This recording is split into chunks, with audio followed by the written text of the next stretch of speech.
All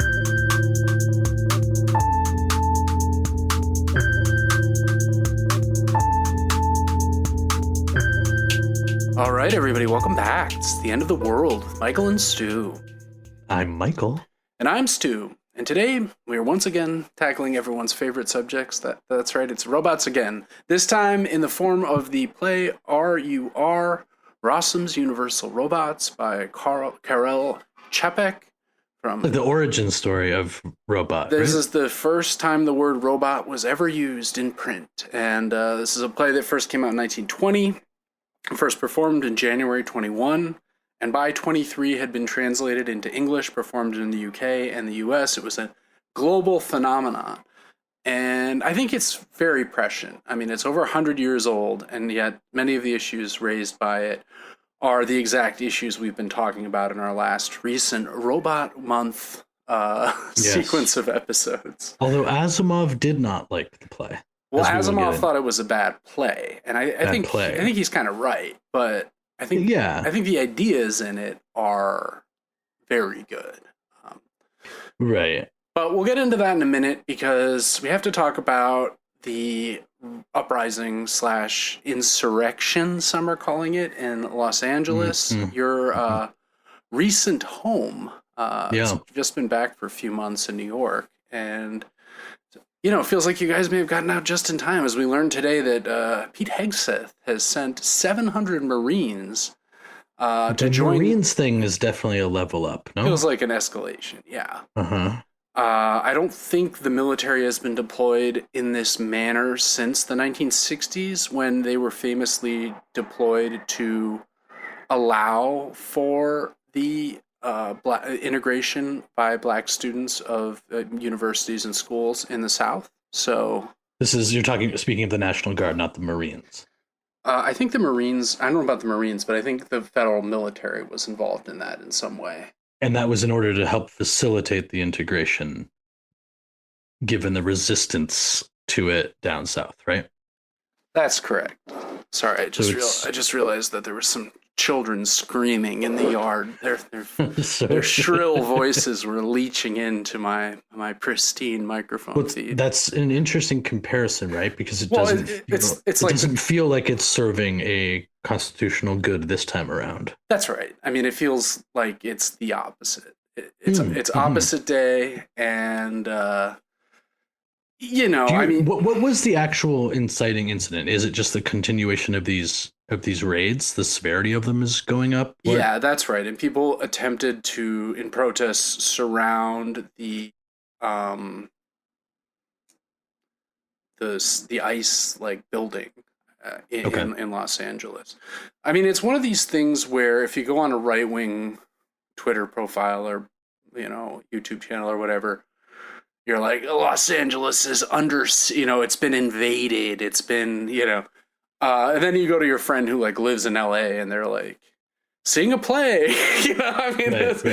It's like one of these things that seems very opportunistic on the part of Trump. It's like he's been waiting for a while. It seems like he's been waiting. I mean, he's been goading to this end since even before he was president. I mean, the second time, in the campaign. Well, he wanted to do this the first time, several times. That's right. Well, he wanted to do this with the Floyd protest too. Right? That's right. Yeah. So, but the Marines definitely seems. Again, I think a lot of this, in the sense of whatever form of authoritarianism we currently live in, and whichever one we will live in by the end, or some time between now and the end or supposed end of the Trump term, is he seems to revel in these stress tests. Yeah. Right. Yeah. What does it mean to bring in some Marines to support this? It says that they will not be involved with law enforcement efforts, because obviously that would be an even bigger transgression of norms. But what else would they be doing there? Well, the claim is that you don't send Marines to feed ICE agents food, right? Right. I mean, they're probably just going to be standing behind the National Guard. Just intimidation. Yeah, I guess. I think so. It's just like authoritarianism, right? Just like the military parade, which I guess is going on this coming weekend, I think. That's really happening. Yeah, yeah. I mean, you didn't see The one that he was talking about during the campaign. It'll be on his birthday, and it's celebrating Oh my the God. 250th anniversary of the army.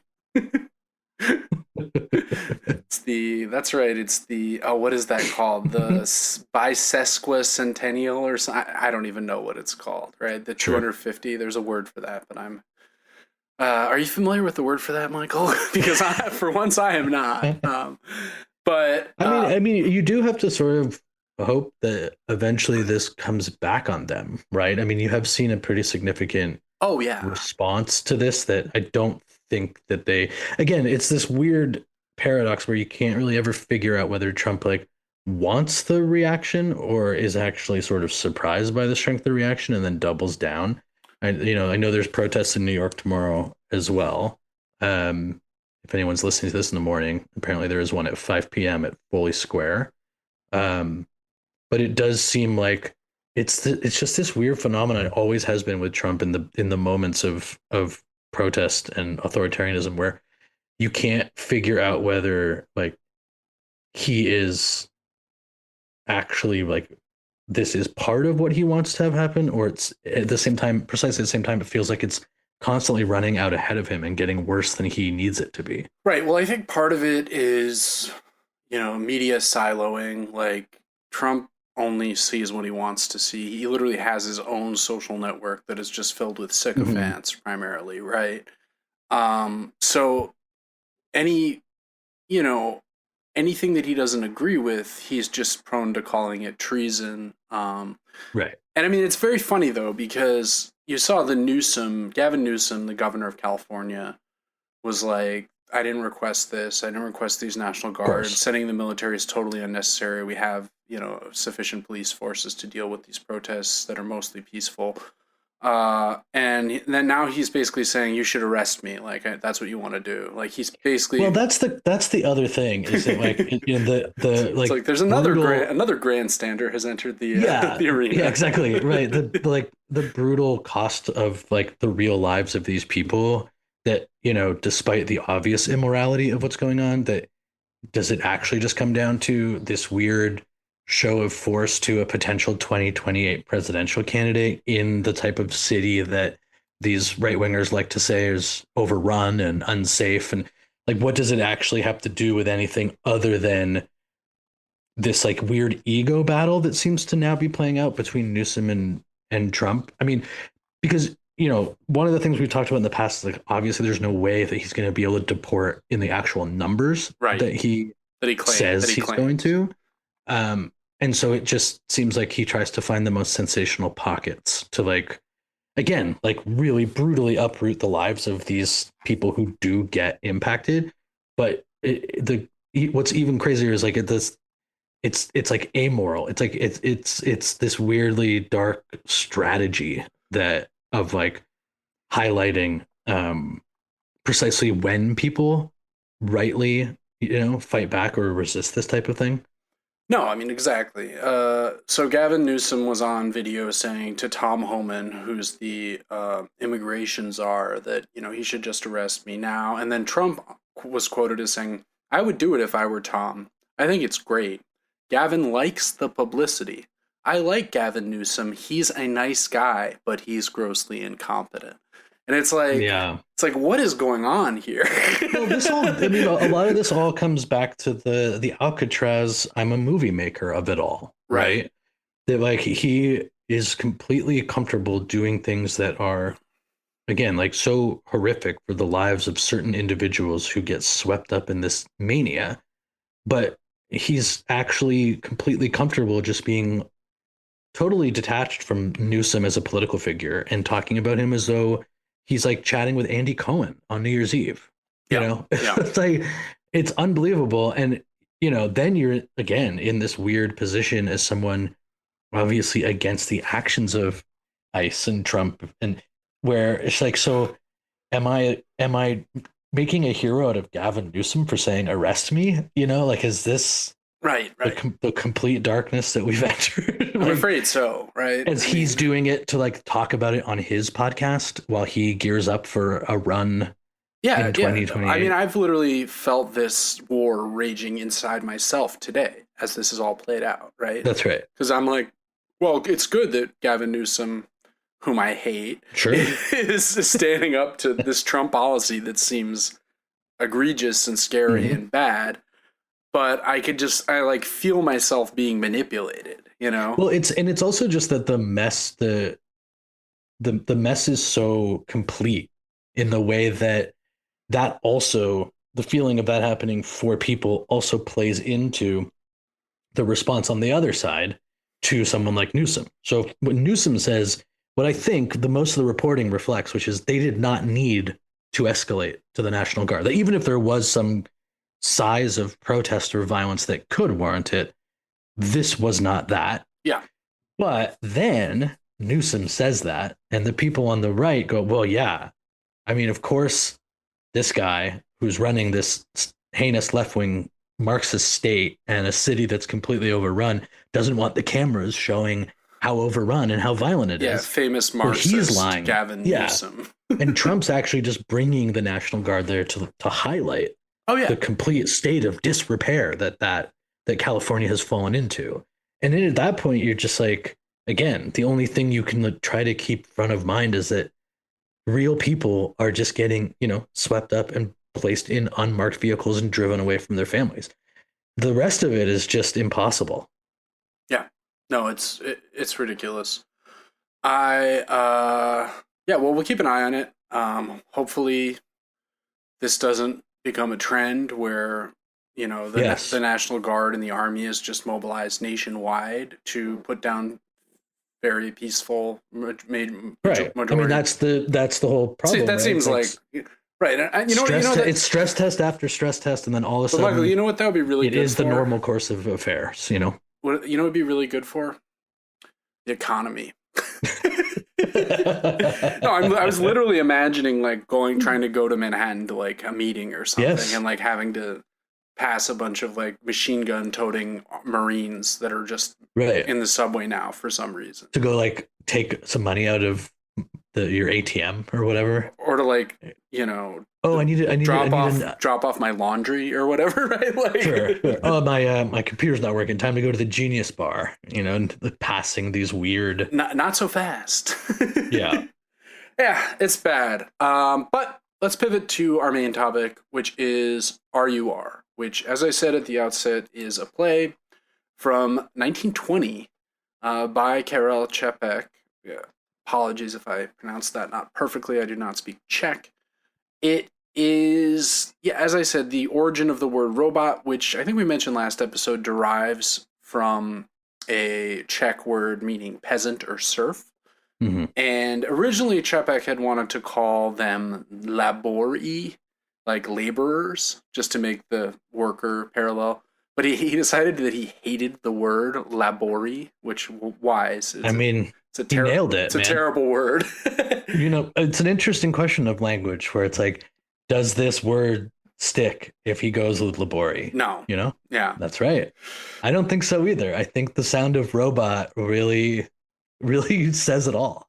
It really does. I mean, think about how ubiquitous the word bot is as a, chat bot, the spam bot, etc. It's really a remarkable achievement, and he'll be remembered forever for nothing else than just. Well, that's what Asimov says, right? Is that the play? What's the quote here? The play, in my own opinion, is a terribly bad one, but it is immortal for that one word. It contributed the word robot not only to English, but through English to all the languages in which science fiction is now written. Have you ever read any Asimov, Michael? No. He's not in a position to talk about what is good and what is bad. He's a freaking hack. He's a terrible writer. He's a writer. I have. What are his famous Foundation, iRobot? Yeah. Okay. Yes. He's a writer. He writes Hardy Boys level prose. That guy. That guy makes Ben Franklin look like Shakespeare. What about Da Vinci? Da Vinci's poetry, such as I have sampled it, far better than Asimov's. Interesting. Okay. So Asimov's way down there. Yeah, but Asimov is like a lot of bad writers who are important. Stephen King comes to mind. He's a great conceptual writer. We can't. So he's like a more macro version of this guy who just invented robot. Yeah, but I would also say that like Čapek, based on his other work, The War of the Newts that I've read, is also a better writer than Asimov. Oh wow, shots fired. I mean, I when that Foundation show came out a few years ago on Apple, I read all the Foundation novels in like a week. They're incredibly easy to read and incredibly poorly written. And I was just like, oh right, this is like mid-century pulp sci-fi. Like it's like it's worse than Conan, you know, like the Conan short stories.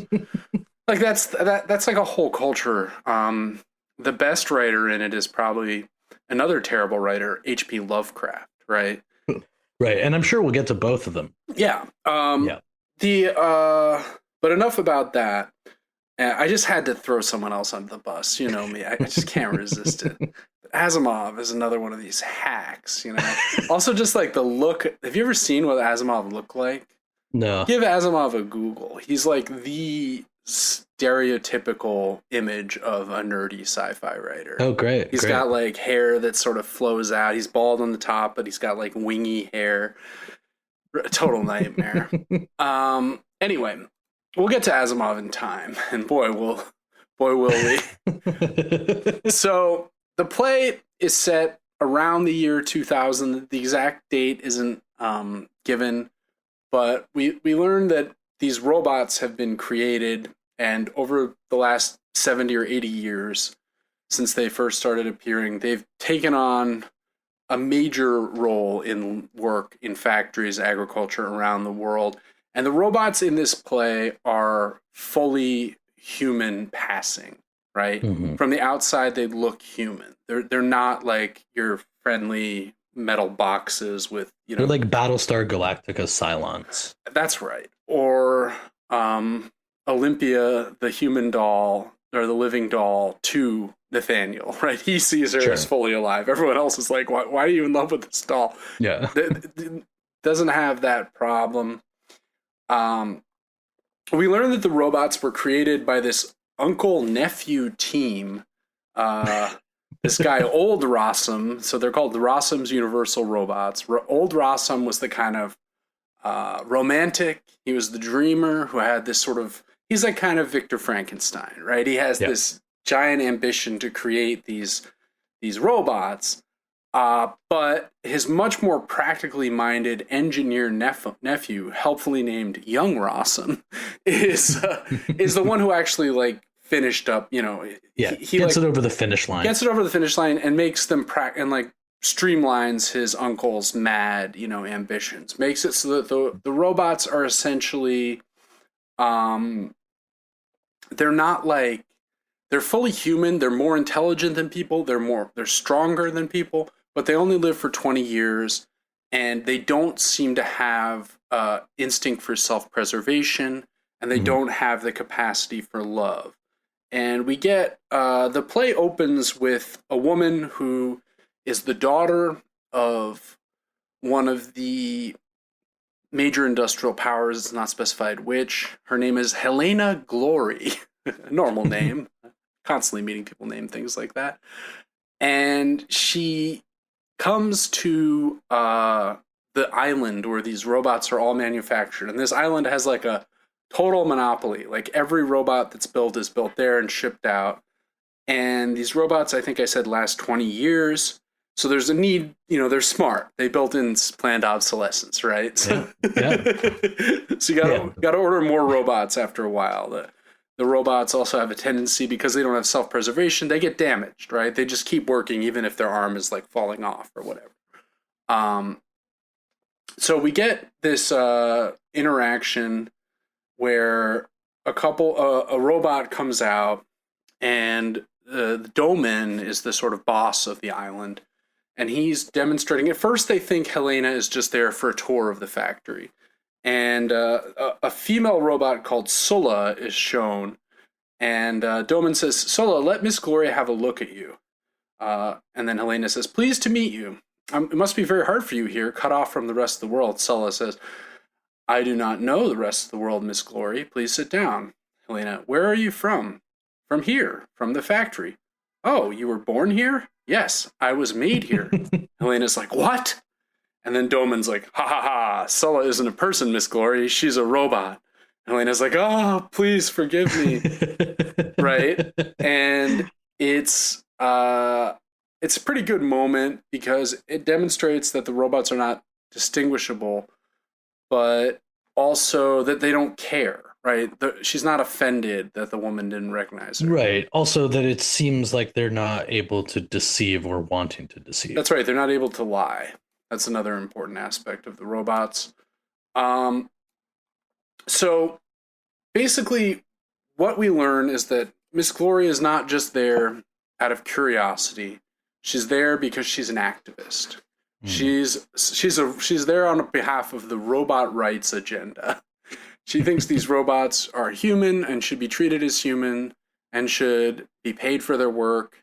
And right, which is interesting, right? Because you could make an argument that the more basic version of the play would have her come down there being like, we need to stop these robots from existing, right? Right. But instead she's like, no. Yes. We need to grant them their civil rights, right? It's a little bit analogous to people that want to grant full human rights to dolphins and things like this, right? Or chimpanzees, right? That like an advanced enough animal deserves full human rights. And then at a certain point you're like, well, what does that mean? So like if a dolphin like kills someone, we like try it for murder. Like I get the idea. Right. So the responsibilities that come with those things, do those also apply? Right. That's They go in both directions. Right. Right. It's like, yes, I understand you don't want them to be wantonly killed in the name of like dolphins. Like I just figured it was all international waters. Another thing we didn't talk about in the intro, but that this Helena character is reminding me of is the sort of Greta Thunberg arrested in international waters. Yes. Sort of another example of an activist who's now been captured, which is essentially what happens to Miss Glory too. Mm-hmm. So I have a bunch of quotes from Doman, who's kind of explaining what the deal with the robots is. And he talks a lot about this origin story of Old Rossum. He says that Miss Glory, Old Rossum meant it literally. He wanted to become a god, or become a sort of scientific substitute for God. And she says, well, that's not what I've heard in the school books at all. So apparently there's some kind of propaganda that tells the story of these creatures. Mm-hmm. And Doman says, no. The school books are full of paid advertisements and rubbish at that, which struck a little close to home. Like, I feel like... Yeah. Again, ahead of his time. Yeah. What the school books say about the united efforts of the two great Rossums is all fairy tale. They used to have dreadful rows. The old atheist hadn't the slightest conception of industrial matters, and the end of it was that young Rossum shut him up in some laboratory or other and let him fritter away his time with his monstrosities. So, like, again, this is very Frankenstein-coded. Clearly, this is about a century after Frankenstein. Clearly, Čapek is thinking of Frankenstein, right? With this old Rossum who's like this, wanting to be God. He wants the creatures to bless him as the creator, like Victor, right? There's also a fundamental contrast here, which I think fits well with the era, which is that the moment of romanticism finally giving way to what we call modernism, right, is like around this time. At some point to a specific moment in like 1912, and then more often people point to World War I, right? Which Čapek had witnessed not as a participant. He had a congenital spinal condition and was unable to fight in the war, but he was in Prague for it and followed it. And this is written right after. Like immediately after, right? Yeah.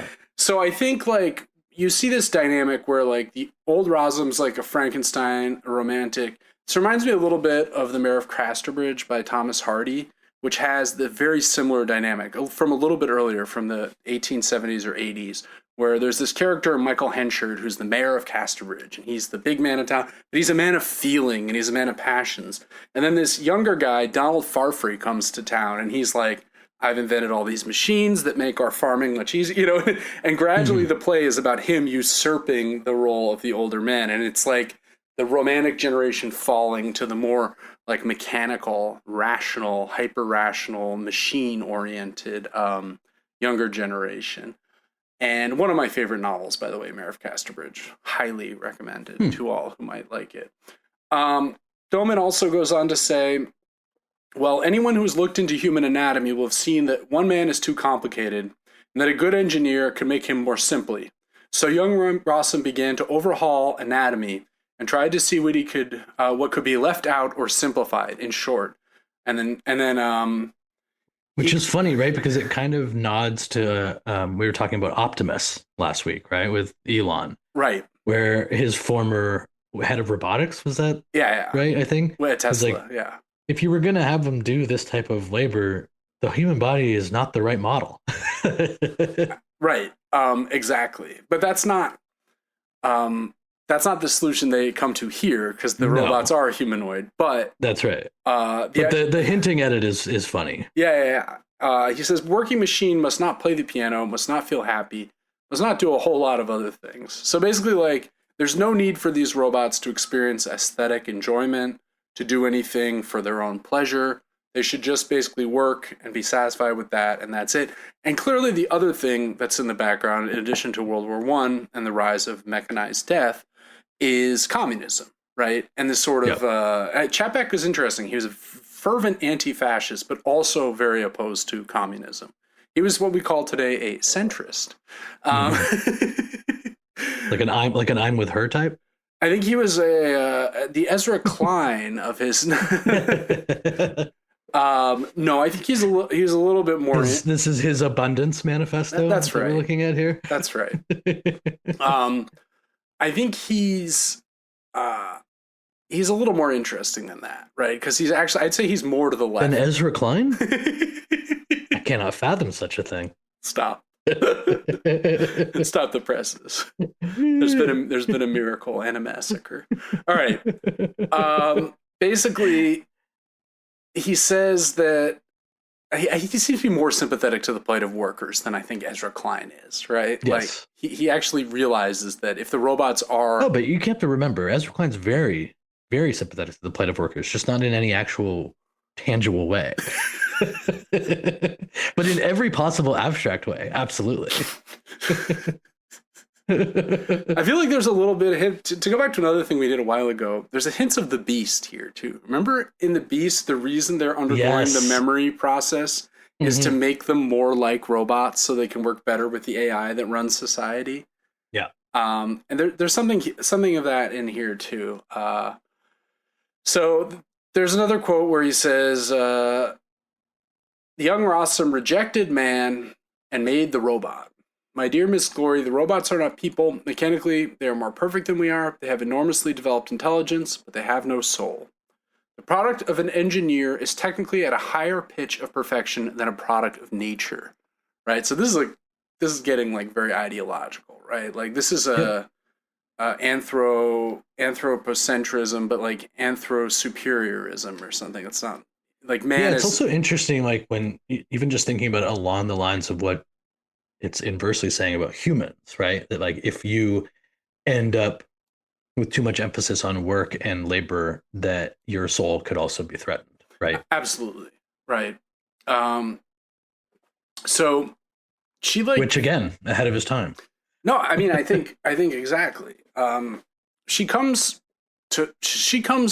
to the island with the dream of like liberating these robots, and is quickly disabused of all of her beliefs about the robots by the managers of the factory. So in addition to Doman, there's a bunch of other characters. We're not going to get into all of them. They're rather interchangeable.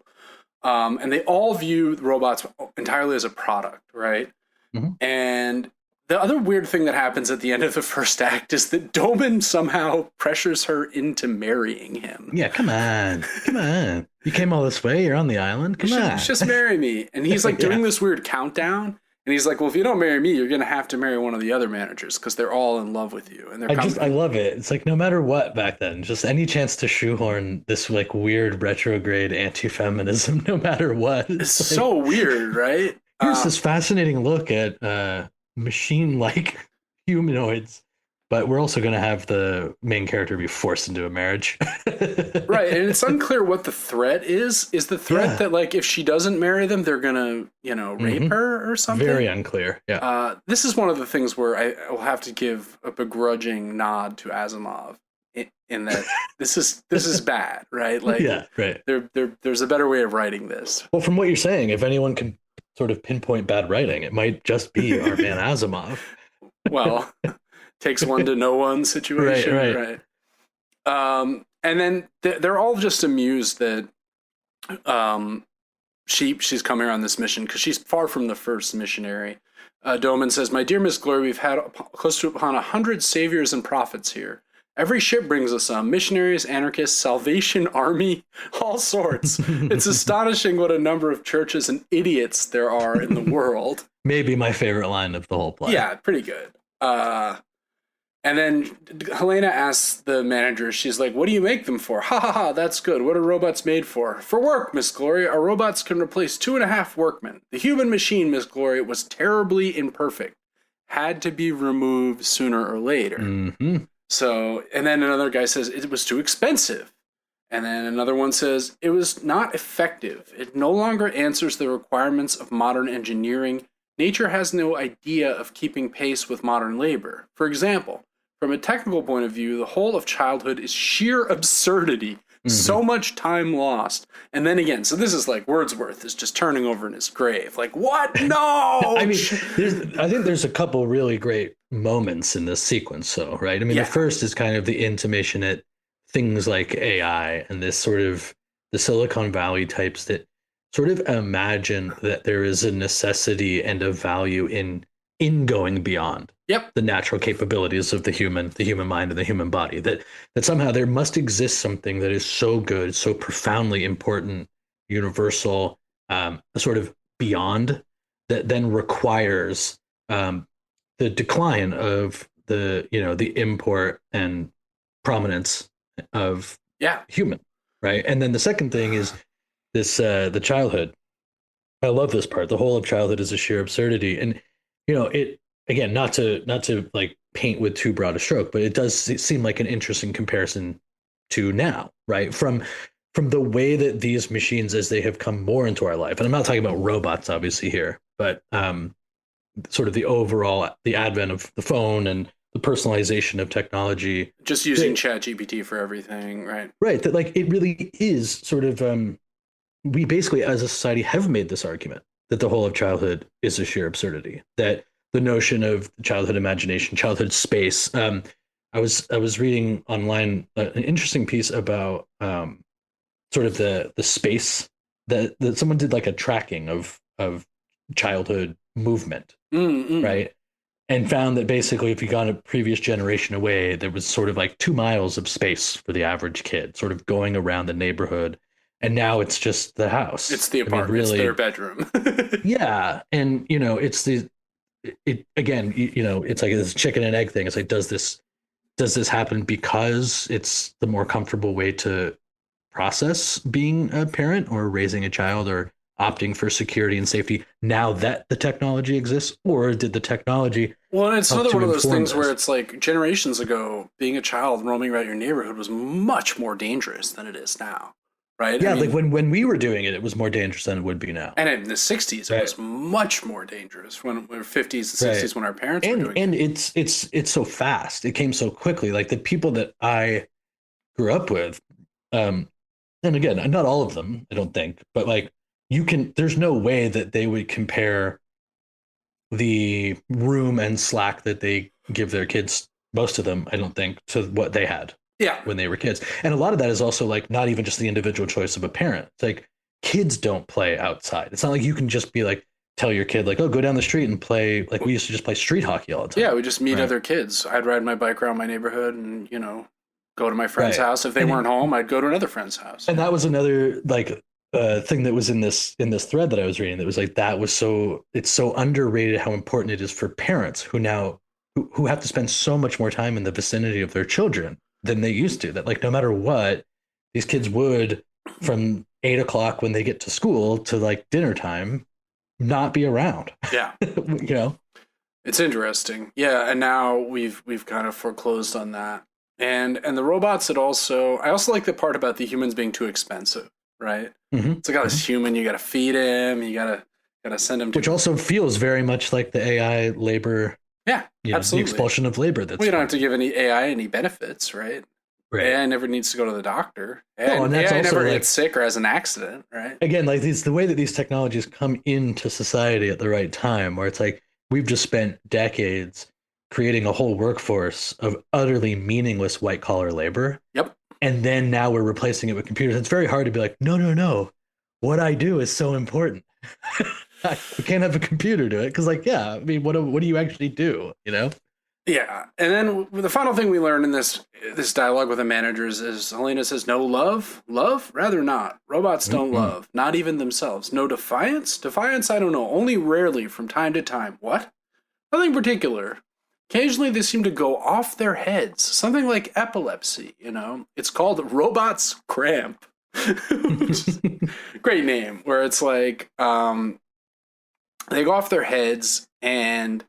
They start to have something that seems to look a little bit like free will, right? They're going for a robot to go insane is to become human, essentially, right? And whatever that happens, they send them back to the plant to be reprocessed immediately. Like it's like it will not stand. It's like, oh, that robot's thinking for himself to the factory. And the robots don't, even in the self-aware state, they don't care. They're like, no, I understand. I've gone crazy. I've become human. You better destroy me. And take me out, boss. Yeah, and basically. And then we learn that Dr. Gall, one of the characters, is infusing them with more nerves so they might feel pain because pain is a safeguard against them damaging themselves, right? Right. So it's like a fine balance, right? It's like we've got to make them a little bit more human, but we don't not fully self-aware, not willing to revolt, you know. It's a dance. And it's interesting. Which again feels very similar to just, you know, the labor movement in general. Yeah. And what these people try to get out of workers is like, okay, how much can we stretch these people to their limits while giving them as little as possible? Exactly. And then a little bit later, we learn that, you know, they have a utopian vision very similar to what we've been talking about with the tech CEO types, where he says the cost of everything won't be a tenth of what it is now because of all the robot work. Why? In 5 years, we'll be up to our ears in corn and everything else, right? Because the robots will just be so efficient, harvesting and everything. Yes, and all the workers throughout the world will be unemployed. Yes, Alquist, they will. Yes, Miss Glory, they will. But in 10 years, Rossum's universal robots will produce so much corn, so much cloth, so much everything, that things will be practically without price. There will be no poverty. All work will be done by living machines. Everyone will be free from worry and liberated from the degradation of labor. Everybody will live only to perfect himself. So this comes right back to what we were talking about last week, right? No, I mean, this is perfect. I mean, it's also just really funny to me that they're imagining this sort of automated luxury communist environment where you have all this free time and everything is so efficient, but you're all just like still funneling so much corn into your body. You just got a siphon of corn. Everything's so easy. Let's just get this totally valueless food and just keep digesting it over and over again for no. Yeah, no, it is what we've been talking about for a minute now, you know. And I this is the sort of thing that, you know, I wrote a little bit about this in the notes, but I do find it really fascinating how often, you know, we get built up as from the time we're young, you know, to believe in this sort of inherent value of labor, right? Yep. But then we are told to excuse the excesses and dangers and risks of increasing technological influence and power, and whether it's AI or what have you, often sold to us because it will lessen labor and get rid of the need to do work, right? So it's this kind of paradox where it's like, well, which one is it? I mean, if work has such inherent value, then why should society be willing to take these chances on these huge things? You know, like you read articles about the internet in the 90s, they're telling you there's going to be a 4-hour work week, right? Yeah. But at the same time, everything that we are taught is that, like, you put your head down, you work hard. But work is good. Work is what gives life meaning. Well, it's what gives life meaning. But then what's interesting is that, like, the last line that sticks to me too is like, everybody will live to only perfect himself, right? But I mean, the truth is, to what end? Well, the truth is, I think that everybody does imagine this thing that if you did get rid of the need for labor, one would be free to, I don't know, whatever, learn the piano in German. But I mean, What's interesting is that it's the same as it is in English, but okay. Right, but maybe no, I and German. Oh, okay. I learned the piano in German. Yeah, I've got so much time that I actually learned the piano in German. Brilliant. But yeah, no, it's what I guess what I mean to say is more like, look, because of the way that it evolves, it increases our dependence on the technology such that already what most people use their increased free time doing, whether it's they don't have anything to actually do at their job, a lot of people experience that, or just as soon as they get off work, the first thing they do is like use the technology that is eventually apparently going to make it so we never have to work. Mm-hmm. But what do you actually do on it? Right? Like, what do we all actually do on it? Like, stream a sporting event or a movie, read an algorithm feed. That's basically it, right? So this idea that all of these entities or technologies will somehow then let people take control of life might be true, but you sort of emptied out the meaning of that life for so many people that their vision of perfecting themselves is planned obsolescence of the self. It becomes nihilistic. That's right. And it seems to me like, again, like with all this about whether to support these technologies, it's like the proof is kind of there. I mean, just talk to anybody about like trying to not use your phone even, right? Like it's not, nobody's very few people are actually out there like, wow, what a boon this has been.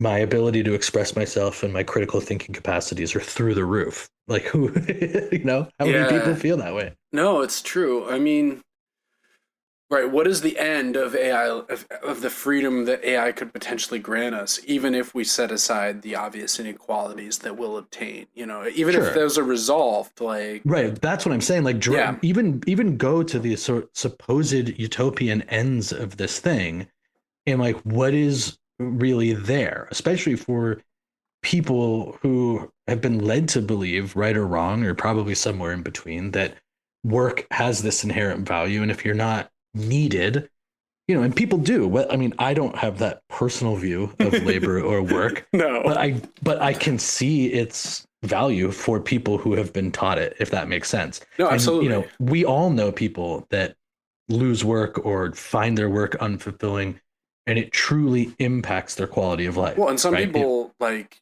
die, like when they. Yes. I mean, my old boss Harold Bloom was so afraid of retiring, because he believed that the instant he retired, he would die. Yeah, and a lot of people. For that reason, he worked literally until a week before he died, right? Yeah. Yeah. And he lived to be 89. So I mean, and it wasn't the most healthy guy. Again, like this, that work like powered him to a longer life. Of course, and like for some people, like obviously he's a great example. It like leads them to achieve some serious greatness, right? But for a lot of people, they're just sort of fumbling around. They're sort of pushing paper, and yet without that, all fall down, kind of thing. And this again, instead of always talking about the negative consequences, what I'm saying is that even if we apply the positivity they like to spin upon it, we still don't have the social framework to actually adjust. Never mind something like, how are we going to give everyone money? Is there going to be basic income once there's no jobs? Forget about that. Like, let's say they even figure that out. I'm talking about what people, have been taught and told and believe matters in life is what is also being eaten away by AI. And I think is one of the great arguments against it, even though it's inescapable. I think that's really well said. Yeah, I think that's something we've been kind of building towards a deeper understanding of throughout all these AI-oriented episodes, right. AI and robot-oriented episodes. So let's just go to the end of the play. There's not that much. Mm-hmm. Most of the interesting parts are in the first act, and we kind of hear this. So the second act opens. It's 10 years later. Helena has been living on the island. She's married to Doman. Doesn't seem like they have any kids, but she does have a nurse for some reason. So another female character has entered has hit the island. Yeah. Let's make her a nurse. Yeah. And basically the robot revolt that we've all feared and dreaded has happened. Mm-hmm. The island is so far untouched, aside from a couple robots that seem to be going a little screwy, but they're waiting for the mail to come on the ship that comes every day at the same time, and they there's like this belief that as long as the mail ship, comes on time, that means human law obtains, human society, which is really funny because it's like, well, no, I mean, the robots are also like more efficient than we are, and like they're going to maintain the time, like it's this weird delusion that like, but it's also fitting. Like this is why like I don't think the play is good. I don't think it's well written, but like so many of these little the ideas in it are moments, amazing. the ideas are fantastic. Like we actually do kind of operate like that. I mean, we're talking about, to go back to the very beginning, like we're talking about the totally insane shit that's going on right now with Trump and the National Guard, and you're like still answering your emails. You get the mail, you get your stuff, and you go about your day. What were my fantasies? I was like, oh, well, how am I going to get my laundry to the laundry shop or whatever? That's right. A laundromat. That's right. It's like what you realize is that in these moments, like the quotidian has an incredible amount of flexibility, which is why COVID was so devastating, because more than anything else, what it did was disrupt that. Right. That's right. Like, and that's why I can't go to my game night on Wednesday. Like, that's right. Oh my God. Like I've always said, I mean, I think that like the whole idea of how to like battle labor in a stoppage like COVID was something that the state has just never dealt with in this country. And I think it really scared those institutions very substantially. When even, this country's been fighting wars my whole life, and we just go to work, Yeah, no, it's true. And he really does a good job of just being like, well, these people just put a lot of value in the fact that as long as the mail keeps coming, then the world is functioning. That's right. So Doman says, what went wrong? Helena says, your plans. You remember, Harry, where the working men in America revolted against the robots and smashed them up.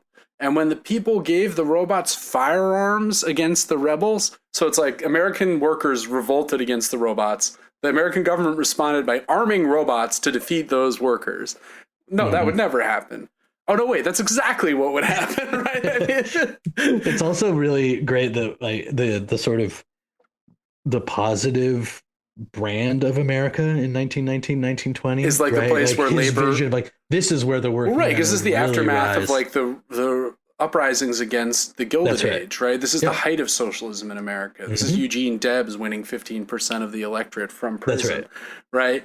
And then what happens? Oh, and then the governments turn the robots into soldiers, and there were so many wars. Yeah. And Helena, and then now you look at this. Never mind the National Guard. I mean, I was reading this thing today about this stuff out in LA, where it's just like you see the photos of the police. Yeah, they're just objectively not police. They are military units. Oh yeah, there's nothing about them that translates to the police as we've conceived of them forever. So then this idea of like, oh, they brought the National Guard. It's like, yeah, they were also driving around in armored vehicles before that. Oh yeah, and they have like military grade body armor and shields and stuff. It's very dystopian. Harry, I'm so frightened, says Helena. About what, Helena? It's as if something was falling on top of us and couldn't be stopped, she says. And I think that's a little bit of the sense that we have watching all this robotic AI stuff, develop so rapidly with so little theoretical thinking around it by anyone in power or in the media, right? I mean, the biggest thing that people think about with AI is like Skynet doomsday fantasies, right? Like, oh, well, is Skynet, could Terminator 2 become real? It's like, well, sure, but like, think of all the other horrible outcomes that are like less dramatic than an AI setting off a nuclear war, right? I mean, like what we've just been talking about, right? So Radius, one of the robots that works at the library on the island, goes crazy. He's fluttering with nervousness like a human heart. He was all in a sweat with fear. And do you know, I don't believe the rascal is a robot at all any longer, says Dr. Gall. Helena, doctor, has Radius a soul? And then Dr. Gall says he's got something nasty, which is another good line. Might not be a soul, but it's a piece of shit. It's really fucking things up. So the robots arrive at the island. We learn that they've overthrown Europe. Europe is no more.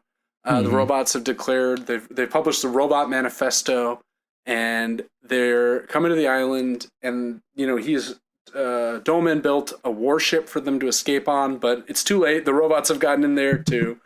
We learn that Helena basically gave the robots a soul, and that happened when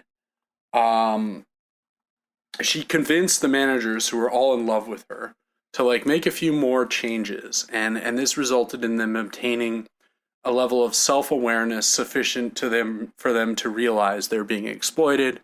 And because they're already doing all the most important jobs and are already the army and all this other stuff, for them to take over human society has been incredibly easy. And they've basically already eliminated, the characters on the island don't realize this, they've already killed basically everyone in the world. And the island is kind of the last place they're coming to. Mm-hmm. And the play is pretty gruesome. The robots come in and they kill everyone. They leave one man, Alquist, who's one of the managers, alive because he's the only laborer. He's like, and there's he's good with his hands. They respect it. Yeah, but everyone else they just kill them, including Helena, including the nurse, including Doman. Everyone that we've talked to in this whole play is dead. True end of the world scenario. Alquist is the last remaining man. And we also learn, however, that before she died, Helena burned the papers, the formula that told one how to create new robots. Mm-hmm. So now the robots have a crisis. They have a 20-minute time threshold, and they can't reproduce by sexual means as far as year. I said 20 months, 20 year. But still. 20-minute would have really ramped things up. Yeah, I said 20-minute. Jesus. No, 20-year. And this could be the end of their society. They've also killed all humans. Alquist is the only guy left, but he doesn't have the theoretical background to how to refabulate. Refabulate? Yeah, I guess that works. Fabricate is probably what. Fabulate means more like lie, right? They can't refabricate robots. So the robots are offering themselves up for sacrifice. Radius is like, cut me open. Take me, yeah. Find out what makes me tick. And eventually these two robots emerge. Helena, one is called, ominously, and Primus, sort of Optimus Primus. Oh, interesting. Yeah. They seem to have feelings for each other. Alquist is like, I'm going to cut up the Helena robot, and Primus is like, no, take me. Don't let her die. And then she's like, don't take him. I couldn't live without him. He's like, wait a minute, you have feelings? You're people. And he sort of like makes this gesture that they're like the new Adam and Eve. One last thing before we end about the play is, as the robots are like coming in, Doman has this fantasy about, we should have made them not universal robots. We should have made them national robots, so that like the robots from Germany couldn't talk to the robots from France, and it's like it's this weird like, oh, we should have done the Tower of Babel thing, and like that would have prevented them from uniting. And then there's this other thing where he says, I wanted to turn it's like his fear of the global communist revolution. That's clearly like what the subtext of this, right? And this is a little before the rise of fascism. I mean, fascism started in Italy by here, right? But it wasn't. But it definitely feels like post World War I. I mean, like with the Russian jockeying around to like make sure that it didn't spread everywhere. Yeah, I mean, there was the revolution in Munich, in Bavaria, Rosa Luxemburg and whatnot. Doman's final says, I wanted to turn the whole of mankind into an aristocracy of the world, an aristocracy nourished by milliards of mechanical slaves. Milliards is an old word for billions. It's milliarde is the German word for billion. Unrestricted, free, and consummated in man, and maybe more than man. So that was his goal, and yet instead... Very similar trick trying to be pulled, right? There's very similar propaganda about everything that we're going through right now, too, right? Absolutely. That we're all going to end up... No, this is to make us all superhumans, and we're all going to be very wealthy. We're going to be uploaded to the cloud, we're going to be immortal, we're going to be, we're going to have cyborg bodies that don't break down, and so, I think we agree with that hack Asimov, in that as a work of theater, it's not that powerful. I mean, it has some problems, but as a work of like science fiction and intellectual, Yeah, very good. And just like you feel like that, what's that, like the Leo DiCaprio on the couch meme when you see the word robot? Oh, yeah. You're like, oh, it's robot. Robot. Oh, they said the word. That's good. So that's good for R.U.R. Worth a read. It's pretty short. I read it in a couple hours. Easily available. I got a Dover Thrift Edition for like $1. So it's out there. Next week, we are going to be tackling the first few episodes or the pilot of Battlestar Galactica, which we mentioned earlier. Maybe put a cap on for now, the robot. Yeah, this will maybe be the final movement of our suite of robot episodes. Because the Cylons do have feelings in this case. And that becomes a bit of a problem. And that makes things just a little complicated. Does it ever? But until then, if you like the show, you can leave us a review on the podcatcher of your choice. You can also rate or tell your friends about our show. And you can follow us on Instagram at The End of the World, WMS, where we always post little clips from the episode. I've started posting the clips from the episode to come a little in advance of the episode dropping. Just kind of a little teaser. Just a little whet people's appetite for the glory to come. Get them clamoring. That's the dream. In any case, until next time, this has been The End of the World with Michael and Stu. I'm Michael. And I'm Stu, and we'll talk to you real soon.